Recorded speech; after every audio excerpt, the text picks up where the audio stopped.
Ada beberapa customer yang biasanya seminggu itu udah ambil 10-15 kilo, sekarang 2 kilo. 2 kilo aja bisa hampir 2 minggu loh, baru ambil lagi. Itu turun drastis. Nah, malamnya setelah taraweh itu orang nongkrong. Anak-anak muda tuh gantian pasarnya. Anak-anak muda nongkrong sambil nunggu sahur. Entah ngobrol, main gitar, nyanyi apa gitu. Ya begitu corona ini hilang semua ya. Jujur aja nggak bisa. Kan kalian tahu pemasukannya seperti apa. Atau ya udah bertahan di sini, kita sama-sama survive. Di awal-awal tuh gue sempet pesimis ya, karena tadi ini kita gagap sih menghadapi situasi ini. Kita nggak tahu mesti ngapain gitu. Penurunan ini kebetulan kita combo ya.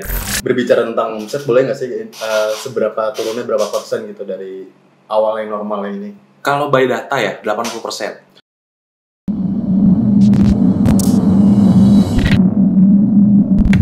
Assalamualaikum warahmatullahi wabarakatuh. Oke, brother and sister, jadi balik lagi sama gue, Gasan Syaki Kalbak, di channel Down to Earth ID. Oke, jadi ini kan sebelumnya pernah di YouTube gue juga bang ya, tapi tentang bisnis kopi, terus tentang bisnis lo lah intinya. Nah, ini kan sekarang kita lagi masa krisis banget nih bang, mau dari segi kesehatan, dari segi ekonomi, dari segi apapun pokoknya. Nah, ini gue sebagai pebisnis juga mengalami semua itu. Namun kita mau bahas nih tentang realita yang terjadi di lapangan dari kita lebih ke bisnis kopi dulu ya bang ya. Dan ini kan mencakup semua UMKM juga masih bisa ya. Tapi sebelumnya lu kenalan dulu ya bang. Kenalan dulu. Kita kenalan ulang lagi ya. Gue Joe, gue jalanin usaha kecil-kecilan lah ya. Kita buka kedai kopi sama supply biji kopi. Terus jual beli mesin kopi juga. Terus juga trainingin barista. Nah kebetulan maksudnya kenapa gue ceritain ini itu ada beberapa konsep bisnis yang gue jalanin ya. Yang bisa agak bertahan itu cuman kedai kopi sama roastery. Tapi kayak bisnis mesin itu pasti mati karena semua orang yang mau buka coffee shop lagi nunda, nahan uang besar keluar lah ya. Terus training ini biasanya kan kita langsung face to face. Jadi sementara ini juga semua di-cut karena nggak bisa ini kan. Jadi nanti kita bakal bahas spesifik, tapi sekarang gue kedapetan kopi literan nih dari Bang Jo. Jadi kita sambil santai, sambil ngobrol, sambil santai. Karena kan ini channel nggak terlalu kaku, cuman memotivasi dengan cara berbeda. Siap. Jadi gue tuang dulu. Ini lu baru bisnis literan ini atau udah lama bang? Baru. Ini sebenarnya untuk konsep botolan itu udah 4 tahunan lalu ya sempat buka, tapi kayaknya karena demand-nya lebih banyak orang. Kopi itu lebih banyak orang suka nongkrongnya sih. Jadi setelah 4 tahun lalu gue jalanin itu sempat di close. Tiba-tiba sekarang naik daun lagi nih. Jadi kita coba lah untuk survive.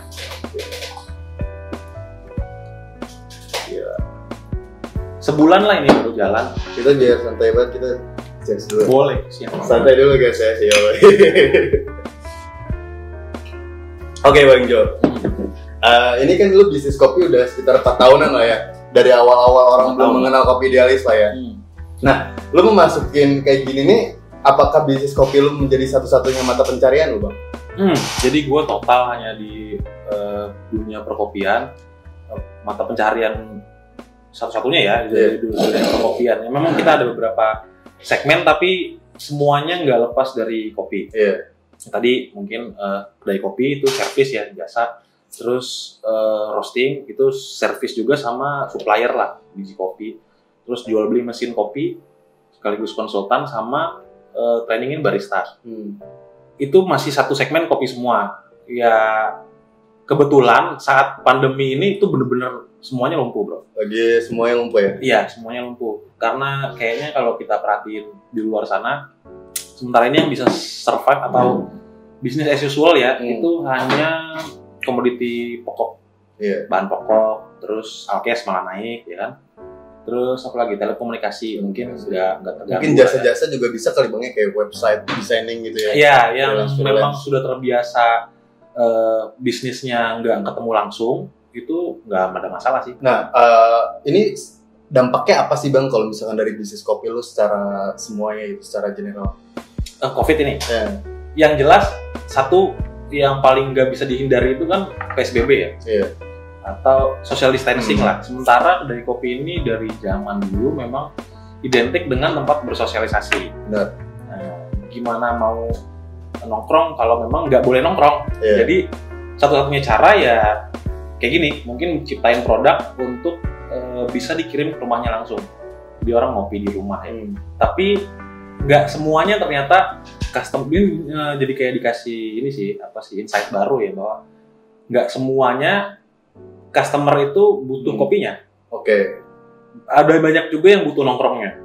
Kayak di awal tuh saat peraturan PSBB diberlakukan, kita coba nggak boleh orang dine in ya. Jadi begitu datang tuh kita langsung kasih tahu, Kak, ini kita hanya bisa take away, tapi oh gitu ya, nggak jadi deh bang.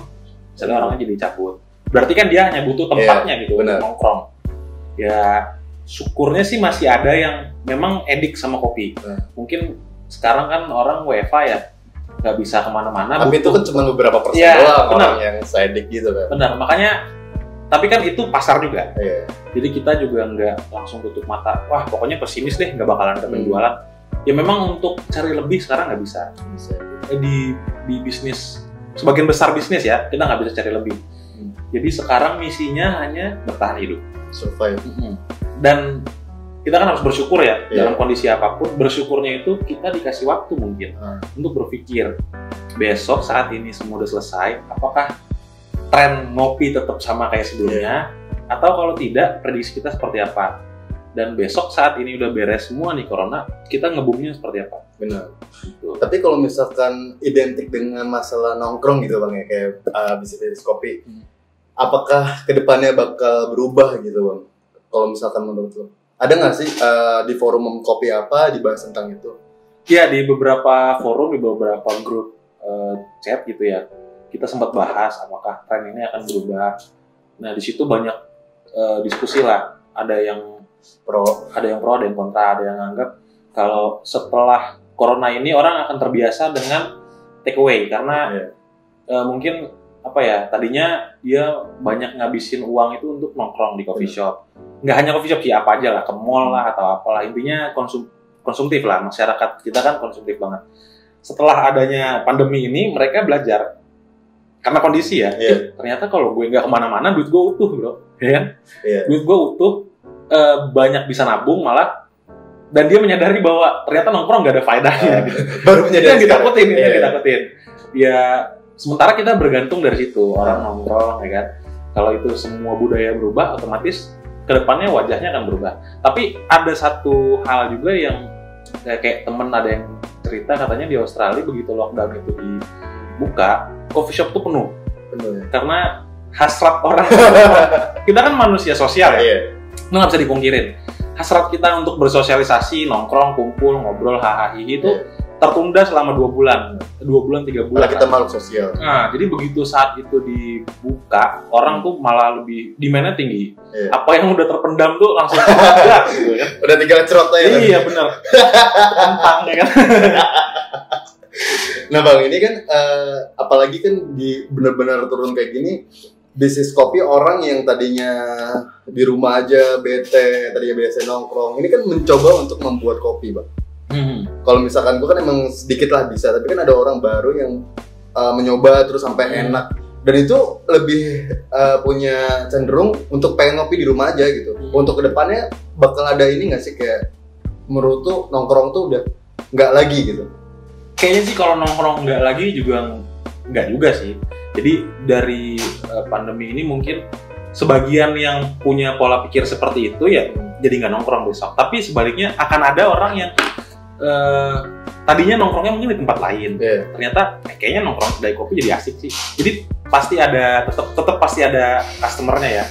Jadi kita nggak takut sih kayak besok tuh terus kedai jadi akan pada sepi atau.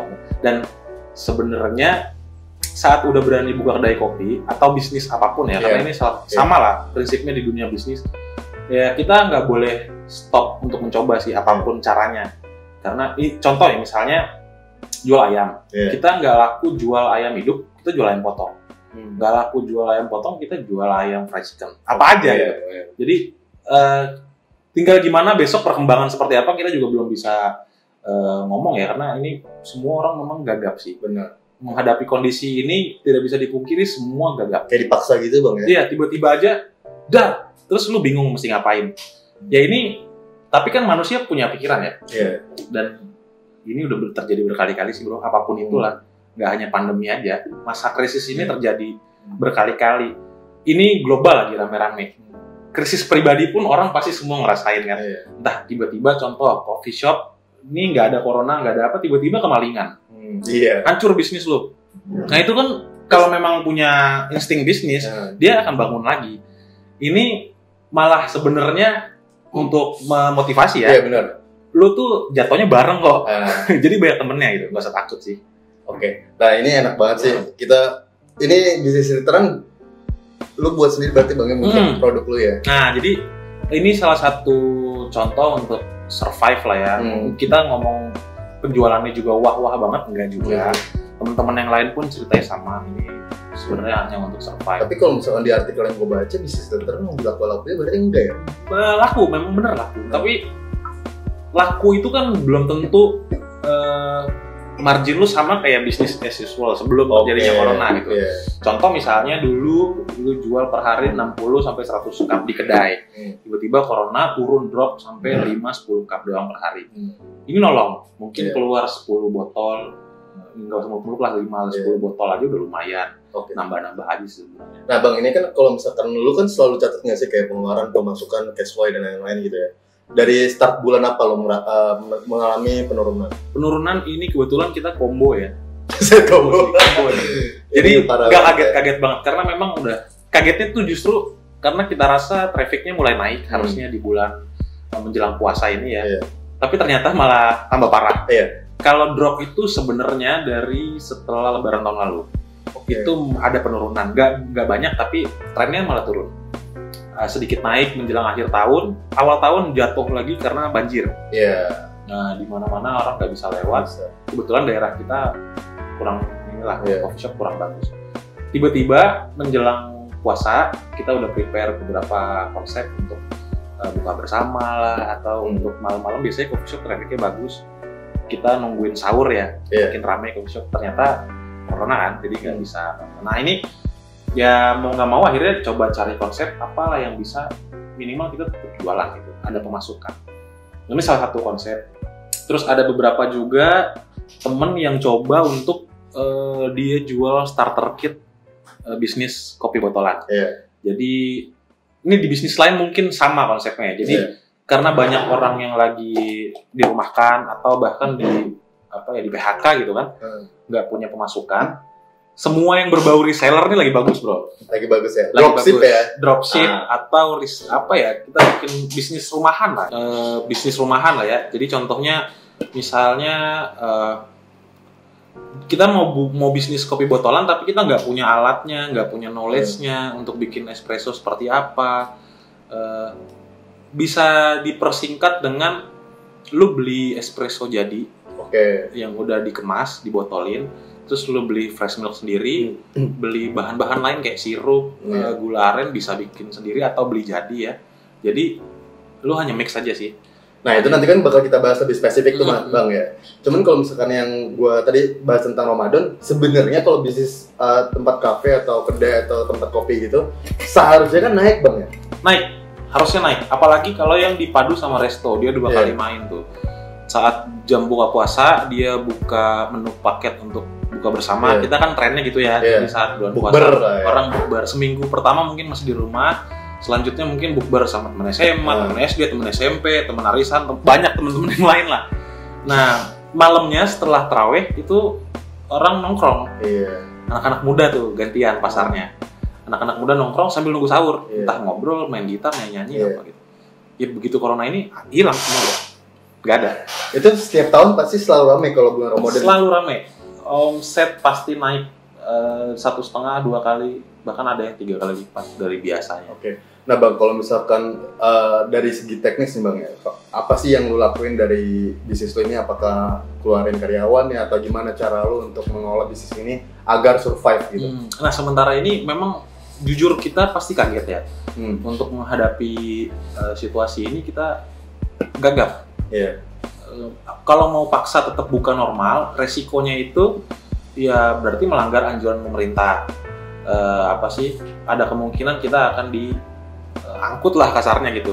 Tapi sebenarnya yang ditakutin bukan itu doang sih, bukan masalah ntar diangkut lah atau masalah ekonomi.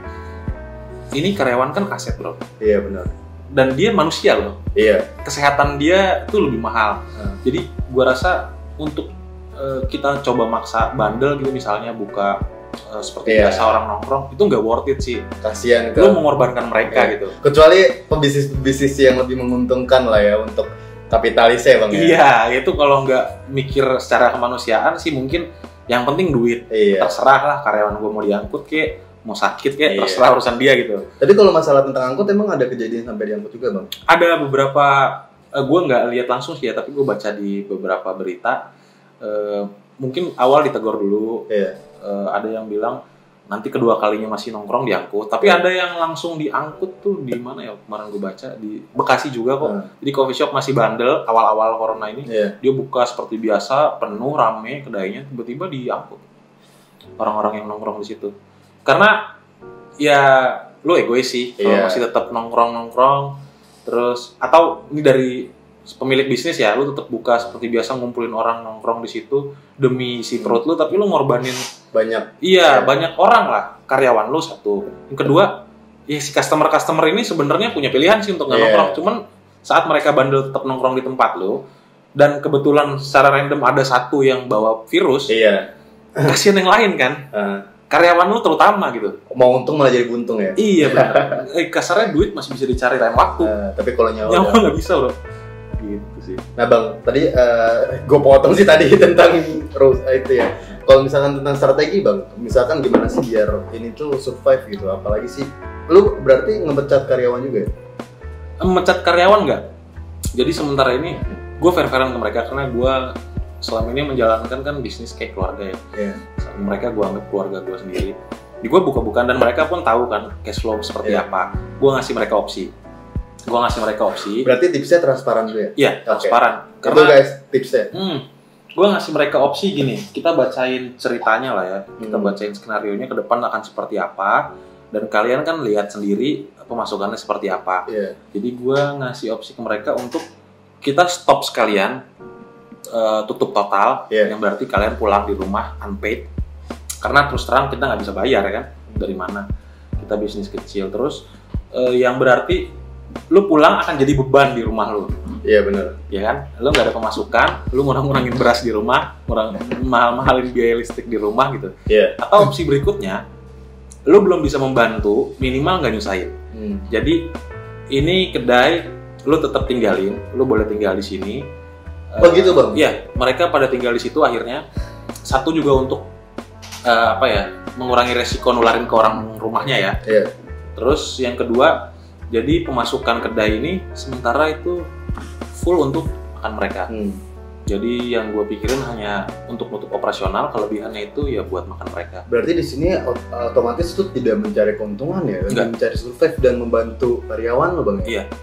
Jadi walaupun tadi bisnis gue yang lain pada mati ya, tapi dari biji kopi sebenarnya kita masih ada peningkatan, bukan peningkatan lah, ada pemasukan karena tadi banyak orang-orang yang jadi ngopi di rumah yang tadinya banyak mobilitasnya di Jakarta karena sekarang di Bekasi terus, jadi belinya ke tempat kita. Bener. Untuk ngopi sendiri di rumah. Nah itu gue bagi dua sih, jadi untuk roastery biji kopi ini buat gue ya, karena gue juga butuh makan nih.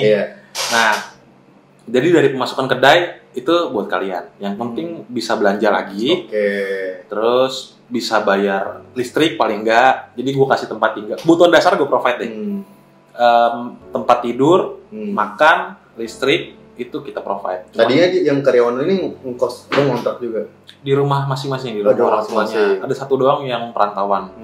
Gitu ya. Sementara ini ya gue kasih opsi gitu, lo mau pulang silahkan ya, karena memang kita nggak bisa, jujur aja nggak bisa. Kan kalian tahu pemasukannya seperti apa. Atau ya udah bertahan di sini, kita sama-sama survive. Minimal kebutuhan dasar lo pasti kita penuhin sih. Nah untuk strategi lain bang, kayak misalkan lu lebih ke media sosial atau gimana sih promosi lu di kayak gini nih? Di awal-awal tuh gue sempet pesimis ya, karena tadi ini kita gagap sih menghadapi situasi ini, kita nggak tahu mesti ngapain gitu. Jadi dan gue orang yang terbiasa gue baca situasi dulu. Itu ada kelebihan, ada kekurangannya. Gue biasanya baca situasi, tapi saat udah bagus, pas timingnya, boom. Biasanya gue gitu orangnya. Nah, jadi sebulan ini sebenarnya gue terasa lebih pasif sih. Kayak udah pasrah aja deh. Tapi gue sambil mikirin tuh sebulan ke depan nih apa yang bisa meledak, boom gitu. Gue modelannya gitu. Tapi ya itu boleh diikutin boleh enggak sih. Karena sebagian orang juga berpikir nggak usah jauh-jauh bang, mikirnya yang penting besok makan dulu. Itu boleh juga, silakan aja. Cuman gue memang seperti itu. Gue biasanya memperhitungkan dulu kira-kira di bulan Juni sampai Juli ini gue akan nge-boom apa gitu. Jadi kayak dikasih waktu untuk mikir lah di rumah. Kayaknya otak-otak pebisnis nih bakal berubah jadi otak pedagang lagi bang ya. Iya, sementara ini ya kalau pedagang gitu, justru pedagang ini cari makan besok dulu kan. Kalau pebisnis kita cari jangka panjangnya. Tapi saat cari jangka panjangnya nggak ketemu, nggak apa-apa bro, jadi pedagang lagi. Sah-sah aja kok. Yang penting isi makan dulu besok. Gitu. Tapi kalau misalkan, tadi kan kita masalah dampak nih bang. Berbicara tentang omset, boleh nggak sih seberapa turunnya berapa persen gitu dari awal yang normal ini? Kalau by data ya 80%. 80%. Drastis ya? Parah, karena coffee shop nih. Kalau coffee shop kenapa turun? Karena tadi orang butuh nongkrongnya. Jadi yang masih beli ke kita itu ya memang yang coffee addict, entah untuk nemenin dia kerja atau apa gitu. Tapi kalau yang butuh nongkrong itu otomatis gak datang kan. Terus yang kedua roastery. Roastery ini kebetulan supply kita banyak ke coffee shop lain. Sementara mereka juga semua tutup. Tutup. Sebagian besar tutup lah atau hanya take away. Yang berarti orderan mereka juga turun jauh, turun drastis. Ada beberapa customer yang biasanya seminggu itu udah ambil 10-15 kilo, sekarang 2 kilo. 2 kilo aja bisa hampir 2 minggu loh, baru ambil lagi. Itu turun drastis sih.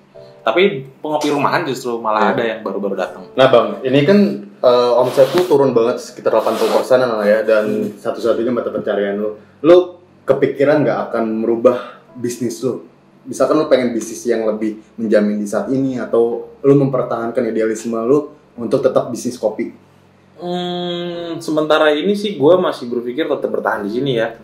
Kedepannya mungkin ini hanya backup plan sih. Jadi ibarat orang bilang tuh jangan taruh uang lu di satu titik gitu. Jadi mungkin kedepannya harus punya backup, backup bisnis ya. Mungkin bukan pencarian utama, tapi dia hanya buat backup aja. Ada sih beberapa bisnis yang gue lirik-lirik sih ya. Kayaknya nggak begitu terpengaruh dalam kondisi apapun. Laundry contohnya. Itu semakin ini nggak sih? Itu dari zaman banjir gue udah mikirin tuh. Wah gila ini bisnis, kok nggak ada goyangnya ya? Banjir malah naik, sementara orang lain malah turun, dia naik. Kondisi begini pun orang di rumah semua dia naik juga. Atau minimal kalau nggak naik tetap biasa aja gitu, nggak ada penurunan apa-apa. Itu salah satunya sih. Atau sembako juga bikin warung sembako tuh nggak ada pengaruhnya sama sekali kondisi apapun. Gua ya. Jadi ya kurang lebih gitu sih. Untuk pindah ke bisnis lain mungkin sementara ini belum, tapi untuk mikirin akan ada backup bisnis ke depannya ya pasti ya. Tapi kalau menurut lo orang yang idealis banget untuk mempertahankan bisnis kopi ini, menurut lo ini nggak sih bang, akan mati nggak sih bang kalau akan terus menerus gitu? Idealisme ini sah-sah aja selama lo bisa cari makan dari situ. Saat dia ngebunuh diri lu sendiri, ya tinggal balik lagi. Tabungan lu sebanyak apa gitu. Kalau anaknya Soeharto anak Soeharto, turunan nggak ngaruh. Kondisi apapun nggak ngaruh. Gitu kurang lebih sih. Nah bang, tadi kan tentang media sosial, berarti dia lagi booming nggak sih bang? Di kopi lu ini banyak orderan dari Gojek lah atau dari apa gitu? Iya, sementara ini karena memang nggak bisa presentasi langsung di depan mereka. Ya mau nggak mau caranya ya pakai sosmed sih ya. Dibilang booming banget juga enggak, tapi menolong. Itu karena memang target kita sekarang tuh ya hanya survive aja dulu sementara ini. Sambil nunggu kalau memang ketemu ide yang bagus dan pas momennya kita boom langsung di situ. Ini kemungkinan kayaknya di bisnis-bisnis lain juga sama sih. Tadi yang jual starter kit itu kayaknya salah satu bagus ya, ide bagus ya. Jadi orang kebetulan lagi banyak yang kekurangan ide, gue jualan apa? Pengen sih jualan, tapi jualan apa ya? Udah nggak usah pusing nih, ada nih semua, lu tinggal ngeracik aja sendiri gitu. Jadi itu dapat 2 kali ini sih. Kita juga dapat profit, kita juga bisa bantu orang yang lagi pusing mau bisnis apa gitu kan. Tapi kalau gue waktu itu sebelum tahun baru bang ya, gue punya prediksi ke depannya kayak bisnis kopi ini terutama kopi idealis itu akan mati bang. Kayak misalkan kayak V60 Japanese dan lebih cenderung kayak kopi susu atau yang lebih manis-manis. Kalau menurut lu gimana nih? Udah apa ya, trennya kayak gitu akan balik ke kopi hitam atau kopi susu gitu nggak sih bang? Sebenarnya dari sebelum corona itu udah mulai ada penurunan. Jadi pada dasarnya sebenarnya kopi-kopi third wave ya. Third wave itu sebenarnya segmented. Jadi hanya orang tertentu yang bisa nikmatin. Sisanya itu ikut-ikutan. Yang nggak salah sih ikut-ikutan karena semua juga gitu kok. Benar. Main musik pun awal-awal orang semua ikut-ikutan. Tapi ada yang kecebur, ada yang nggak suka gitu.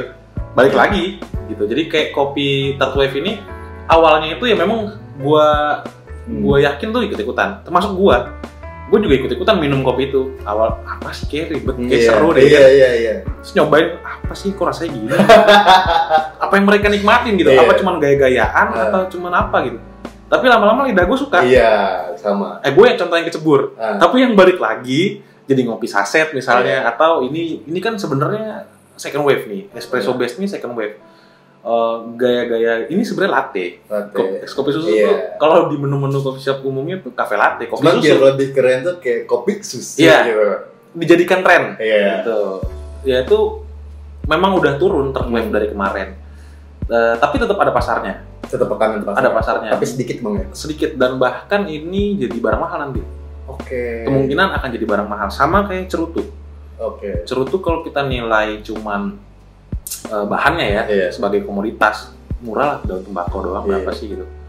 Sama kayak kopi-kopi third wave itu kalau cuma hitung harga kopinya doang itu nggak seberapa. Yang mahal itu penyajiannya bro, skill si baristanya, apakah dia bisa mempresentasikan kopinya dengan baik, bener nggak apa yang dia presentasiin sama yang di customer experience-nya, itu yang mahal sebenarnya. Jadi seharusnya dia memang mahal kayak wine lah. Ini bang closing statement untuk pengusaha-pengusaha yang lagi patah semangat, terus kayak apalagi anak muda yang baru memulai, namun langsung di drop seret aduh kata gue. Apalagi kan banyak banget orang-orang yang istilahnya masih belum punya jiwa bisnis, dia masih mencari jati dirinya. Terus apa sih menurut lo untuk saran anak-anak orang ini? Jadi ini kayak sebenarnya dikasih ujian lah ya, yang bener-bener punya insting bisnis atau punya, nggak usah insting lah, punya kemauan besar untuk berbisnis. Di sini diuji nih, kalau lo bisa lolos, cocok lo berbisnis. Tapi kalau baru begini aja lo nyerah kayak, gila gue baru mau mulai tiba-tiba bla bla bla bla bla. Besok begitu corona selesai, cari kerjaannya bro. Ngelamar aja, ngelamar kerjaan, bener. Karena ini useless, lo ngapain? Karena baru begini aja lo udah bingung gitu. Ini masih bisa kok lo cari celah gitu kemana. Ya mungkin cari banyak uang nggak bisa, tapi bisa bertahan gitu. Jadi kalau memang punya kemauan, hajar terus. Tapi kalau kayaknya ragu-ragu, goyang, abis corona ini, saran gue lo bikin CV yang bagus, lo ngelamar. Serius. Udah lamar nanti. Lamar kerja udah. Lo buat LinkedIn dah. Tapi kan ini bang ya, kayak misalkan itu kan sebuah resiko dari para jiwa-jiwa pebisnis. Karena menurut gue kayak jiwa-jiwa bisnis ini adalah jiwa-jiwa pejuang. Kalau misalkan dia menyerah di saat ada ujian itu, menurut gue ya tadi balik lagi, mendingan udahan aja. Iya, karena ini terjadi sama kita berkali-kali bro. Maksudnya terlepas dari virus ini ya, kan kita yang takutin tuh dampak ekonominya sebenarnya. Kalau virus ini semua kita masih bisa menghindar kok sebenarnya dengan kita jaga jarak, social distancing, terus banyak cuci tangan gitu kan, menghindari resiko penularan. Itu lu bisa terhindar dari penyakitnya. Atau bahkan kalau amit-amit ya, apes ketularan aja gitu. Itu peluang lu sembuh gede kok sebenarnya. Tapi resiko sisi ekonominya tuh lu hampir nggak bisa hindarin sih. Untuk bisnis-bisnis yang terdampak langsung, pariwisata contohnya, itu bener-bener habis lo, nggak bisa perhotelan. Dan biasanya yang bisa bertahan setelah kondisi ini itu yang punya tabungan untuk menghadapi kondisi begini. Karena maksudnya kondisinya nggak hanya corona sih, apapun itu ya, entah tiba-tiba ekonomi dunia jatuh, atau tiba-tiba kerusuhan, atau tiba-tiba bencana alam, itu kan juga faktor-faktor yang kita nggak bisa hindarin gitu. Nah, saat lu punya backup untuk saat hal itu terjadi, lu siap, lu bisa bertahan sih. Tapi kan sebagai virus ini menjadi starting point orang untuk lebih ke saving ya bang, untuk menabung ya. Kan banyak orang-orang ataupun bisnis yang kalau jalanin bisnis kadang boros dan tiba-tiba dihadapkan kayak gini dia nggak tahu lagi. Nah kalau misalkan yang lu pelajarin deh dari ketika dibentrokan dengan virus ini, apa sih pembelajaran yang paling banget berharga menurut lu? Pembelajaran yang paling berharga itu menurut gua ya, saat kita lagi panen, disitulah kita nabung. Jadi kalau petani itu saat lagi musim panen, itulah saat lu penuhin lumbung lu. Apa yang lu makan itu apa yang ada di rumah gitu. Maksudnya jangan saat lagi jaya, terus lu tuh hedon beli itu bro. Justru lu bisa menabung di saat itu. Karena besok saat kekurangan lu nggak bisa nabung kan, dan harus ngorek tabungan dong. Nah saat lagi jaya lu terus habis-habisin uang lu, besok saat kering lu nggak punya backup bro. Itu yang bahaya sih. Jadi yang perlu diingat saat lagi jaya itu, disitulah banyak-banyakin nabung. Siap, thank you banget nih bang ya buat tentang yang bisnis kopi ini. Untuk teman-teman para pengusaha, ini mental kita lagi dilatih saat ini. Pokoknya kalau misalkan kalian menyerah di saat ini, kalian pertimbangkan dulu. Karena ketika COVID-19 ini bisa jadi itu lebih booming lagi bisnis lo, gitu kan nggak ada yang tahu. Tapi kalau misalnya di saat kalian menyerah, ya udah habis sudah. Ngelamar kerja. Udah buat LinkedIn, buat CV. Lu muter-muterin perusahaan. Oke, jadi thank you banget brother and sister. Jangan lupa untuk subscribe, like, comment, dan share video gue.